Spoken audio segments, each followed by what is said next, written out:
Heads up! There might be some creepy enemies lingering inside. Keep an eye out.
Heads up! There might be some creepy enemies lingering inside. Keep an eye out.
stop.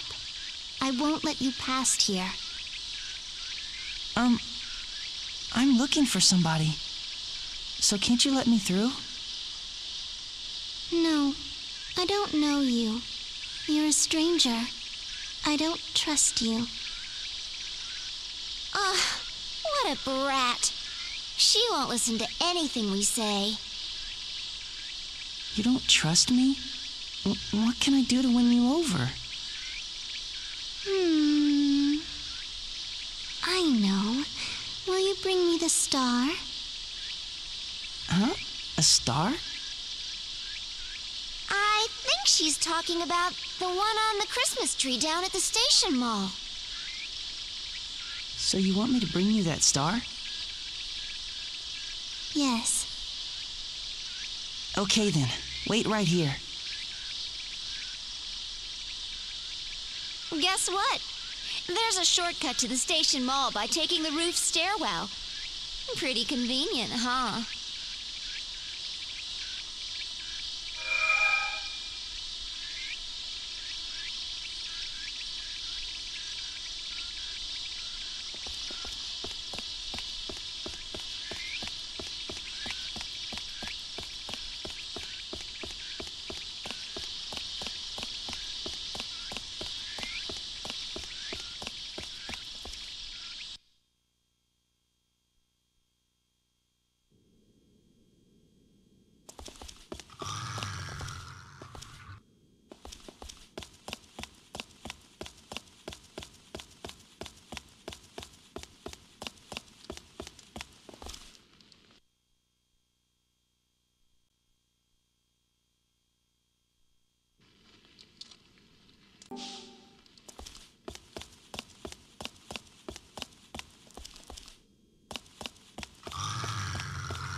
Yeah!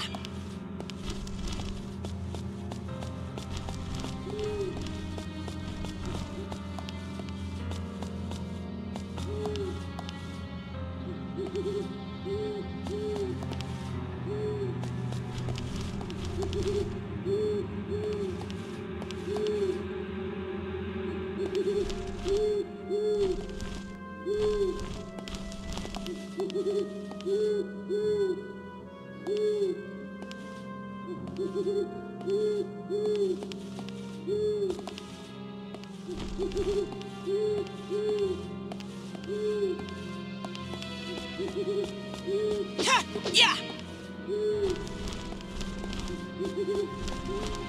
Yeah! Yeah!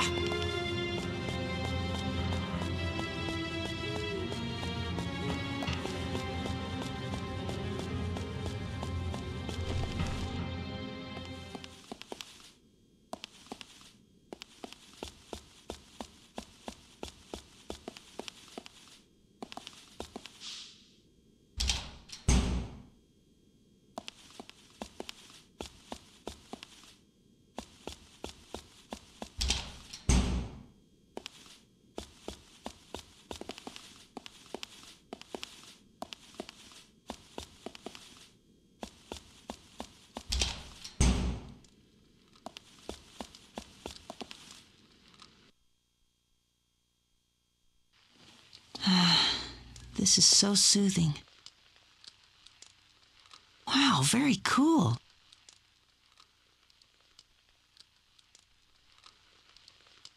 When I finally spoke to Mao again, it was the day of our high school graduation. I heard from our homeroom teacher that Mao was going to college in some far-off city. It was a college where he could really pursue his study of botany. I didn't want to leave things as they were. After the ceremony, I searched the school and found Mao by the school garden. It had been so long since I saw him up close, and he was a lot taller than I remembered. His long, slender fingers were black with earth, and his hands looked weathered. The strap of his canvas shoulder bag had been loosened to its maximum to let his bag fall to his hips. Somehow, that was enough to make my heart race. All I had to do was talk like we used to, but my mind suddenly went blank. What did I sound like when we used to talk? Was my voice high? Low? How did I choose my words? Was I curt with him? Cute? What was my timing when I smiled or got angry? I had no idea what to say. The graduates and students were laughing and crying together. They called out to each other. Their incessant flow of words echoed through the school halls and reverberated around us. We'll always be friends. Take care. Good luck. Goodbye. Come back to visit. I listened closely to borrow some of their words, but none of them were what I wanted to say. Mal, come down here. That was all I could finally manage to say. After a quick look of confusion, Mal kneeled before me, eyes on mine. There was that familiar scent, the smell of damp earth. Mal always smelled of earth. Long ago, I used to love napping beside him as he read. It felt like I was lying in the middle of a grassy field. I finally felt like I was with my old Mal and was able to speak naturally. How's your research for the lantern blossoms going? Actually, my college has fully equipped labs, so I think I'll finally be able to make some sort of progress. Genetic engineering is still a tricky field, so I probably won't be successful right away. I have 1,000,001 things I want to test out, so I highly doubt that 4 years will be enough time. Once given the chance, Mao's eyes glistened and he rattled on like the old days. His voice was lower than I remembered. He was intense and full of confidence, but there was still a bit of that old, delicate Mao in him, too. My heart was filled with so many feelings. I thought I'd burst into tears. I hadn't even cried during the ceremony. How had I survived being apart from Mao all these years? How could I stand not hearing him? How could I breathe without taking in his scent? Why hadn't I tried to patch things up sooner? And now, Mao was going far away. I would never be able to follow him with my legs. Mao was like a towering tree beside me. He offered me cozy shade, quenched my thirst with dew, gave me fresh oxygen to breathe. He was a gentle, peaceful tree. Mao, we'll always be friends, right? Yeah. Take care where you're going. Yeah. Good luck. Yeah. Goodbye. And come and visit me sometime. Yeah. I'm still studying photography, and I've even landed some gigs. I clicked the shutter, blown away by the force and breath and energy of the athletes. As a hobby, I've begun shooting trees and flowers, too. Whenever I capture the workings of life that flowers give off so powerfully, and yet can be so easy to miss if you're not careful, I swear I can smell Mao beside me. Though the year of his graduation came, Mao did not. Rumor had it he was staying late at the lab. He was so preoccupied, he'd probably forgotten all about me. I knew deep down in my heart he never had any intention of keeping his promise to see me again. By that point, he and I had already started to make our way down our own separate paths. I had left my tree called Mao and was already breathing on my own. I'd come to the realization that our dreams no longer fit on a one-page drawing the way they used to. Where did you come from? Where are you going? I'm sure you come from some place I don't know. Going someplace I can't follow. If during your journey you happen to encounter a lantern blossom, I want you to take a moment. Stop and think about the botanist who created it.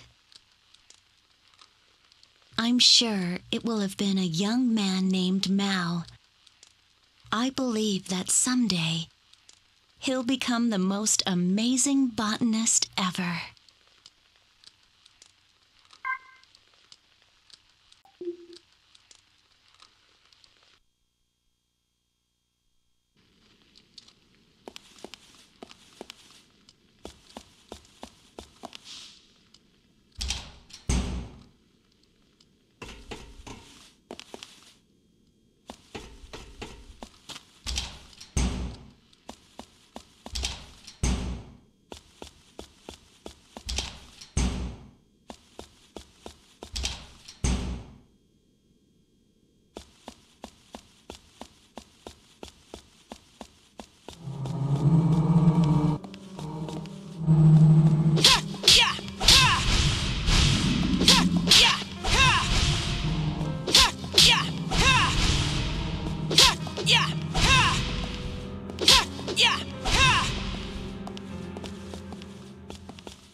place was open during Christmas. They must have put the tree in storage for the rest of the year. I bet it was a hassle putting it up and taking it down every year.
Yeah!